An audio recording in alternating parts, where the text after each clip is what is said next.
What's up? Brand new vidéo les gars, et cette vidéo, elle est pour toi. Oui, toi je te vois là-bas. Le gars qui galère à commencer My Team. Le gars qui se dit, mais que dois-je faire? Par où je dois commencer? Ben je suis là pour répondre à tes questions. Donc voilà, je vais répondre à une série de questions qui m'a été envoyée par un de mes viewers. Mika Pok, shout out à toi si tu regardes la vidéo. Merci pour toutes ces questions et j'espère qu'elle vous aidera tous, un maximum possible. Tous ceux qui regarderont la vidéo, tous ceux qui seront intéressés par la vidéo et tous ceux qui sont en galère. J'espère que je vais aider à éclaircir tout ça. Bref, on va commencer par la première question. Ah mais c'est simple, vous commencez par joueur solo. Vous commencez par domination, parce que domination, c'est le bon plan. Vous gagnez des packs, des jetons, et des packs contrats, des packs joueurs émeraude. C'est le bon deal. C'est ce qu'il faut. Ensuite, vous pouvez aussi commencer par triple menace. Alors, triple menace, ça peut être intéressant parce que ça vous coûtera moins cher en contrat parce que c'est que par 3 joueurs. En plus, si vous faites comme moi, avec vous utilisez un top player entouré de joueurs bronze, ça vous coûtera vraiment pas cher en contrat. Et ensuite, parce que en plus d'avoir chaque reward garanti, comme vous pouvez le voir là, à la 3ème victoire, j'ai droit à un jeton, 4ème victoire, un jeton, ainsi de suite, 5ème victoire, un package en libre, et jusqu'en haut. Si vous avez la moti d'aller jusqu'en haut, bah 600 victoires, vous avez Diamant Rose, Michael Finney. En plus de ces rewards, vous avez la possibilité d'avoir une récompense du coffre qui s'ouvre ou qui ne s'ouvre pas après chaque victoire. Donc après chaque victoire, vous avez la possibilité que le coffre s'ouvre. Et dans ce coffre, donc là, par rapport au moment où je fais la vidéo, jusqu'au 29 décembre se trouve 1000 crédits, un pack draft, un pack consommable diamant, un joueur Wayne Embry, 5 jetons ou un jeton. Donc après chaque victoire, si le coffre s'ouvre, vous avez la possibilité d'obtenir une de ces récompenses. Bon, bien sûr, vous aurez plus de chances d'obtenir un jeton ou 1000 MT que la carte diamant rose, mais bon, vous avez quand même l'opportunité. Donc ça, c'est le bon côté du triple trade, c'est que ça vous coûte moins cher en termes de contrat. Et vous avez la possibilité d'obtenir de meilleures récompenses plus vite. Ensuite, c'est la même chose, c'est la même réponse. C'est le triple threat offline ou la domination. Ensuite,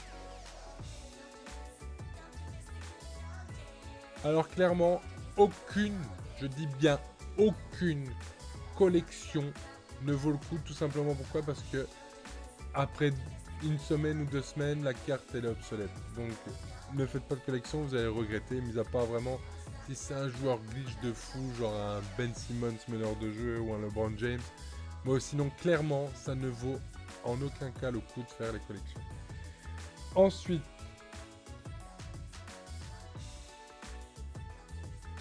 c'est simple, les gars. Surtout pour ce qui est joué en offline. Enfin, même pour jouer en tous les modes. Mais bon, le plus important, c'est la défense, le shoot et la vitesse. C'est les 3 trucs les plus importants. Ensuite, vous avez contrôle du ballon. Parce que si le contrôle du ballon est assez haut, vous pouvez speed boost. Et ce contrôle du ballon doit être à 86. Donc, défense, shoot, vitesse et contrôle du ballon, la stat. Ensuite, alors, c'est comme je vous l'ai montré ici. Donc là, en triple threat, c'est vous prenez votre top joueur et vous l'entourez de 2 joueurs bronze. Parce que comme ça, vous allez voir. Bah non, vous n'allez pas voir du coup.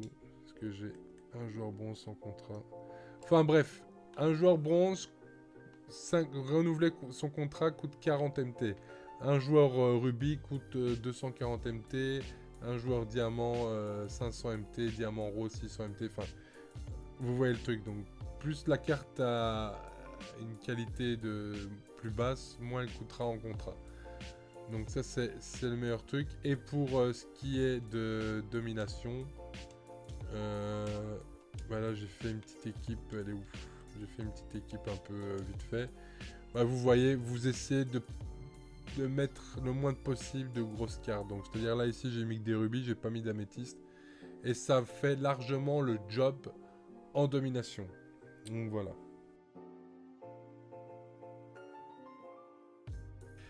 Alors, pour la grande majorité, clairement, ça ne vaut pas le coup de faire évoluer le joueur. Les seuls joueurs qui valent le coup de le faire, c'est type... par exemple ici, pour cette collection-là, Draft, que vous pouvez gagner Cameron Reddish, c'est de la Melo Ball. Pourquoi? Parce que la Melo Ball, vous pouvez le toucher à 1300K, enfin 1300 MT, pardon, et vous pouvez le faire évoluer jusqu'en diamant, donc du coup, vous pouvez faire un gros profit. Donc si vous prenez le temps donc, de le faire évoluer, votre Melo Ball Emerald que vous avez acheté 1300 MT en diamant, ben vous pouvez vous faire... on va voir tout de suite. Vous pouvez faire une marge bénéficiaire de 40-50 000 MT. Quoi.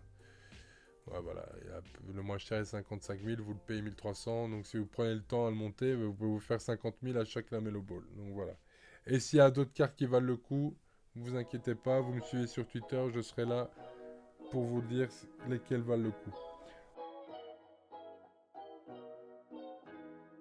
Alors clairement, oui, il y a une technique, parce que les matchs peuvent durer une plombe en offline, des fois, donc c'est simple, vous allez dans paramètres, vous mettez ralenti, jamais, cinématique auprès d'un panier, jamais, ça va vous faire gagner un temps fou, clairement. Et aussi, également, dans paramètres coaching, temps mort, vous mettez manuel. C'est la base, parce que sinon ça va vous prendre des temps morts, ça va être juste relou, ça va vous faire perdre 30 secondes par-ci, 1 minute par-là. Clairement, vous allez au moins gagner 4-5 minutes sur chaque match, sans exagérer. Donc en mettant temps mort manuel et en mettant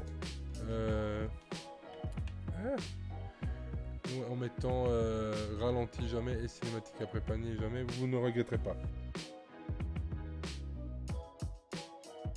Alors ça, c'est la plus grosse question à se poser. Bah, tout simplement, je dirais de vous lancer en online à partir du moment où vous maîtrisez le jeu un minimum. Parce que le nombre de gars que je joue qui jouent peuvent mettre des 500 balles en des équipes de ouf, mais ne savent pas jouer au jeu. NBA 2K, c'est un gameplay exigeant, très exigeant. C'est pas un jeu facile, c'est pas un jeu à la portée de tout le monde. Enfin, en tout cas, c'est pas un jeu où vous pouvez arriver comme ça sans jamais y avoir joué et gagner. Le plus important, c'est de savoir maîtriser la défense et savoir maîtriser les stratégies. Et pour ça, je ferai une vidéo dédiée plus tard, parce que clairement, ça demande à vraiment peaufiner, à vraiment creuser le sujet, parce que ça prend un petit temps à expliquer comment tout ça fonctionne. Donc, à quel moment commencer le online?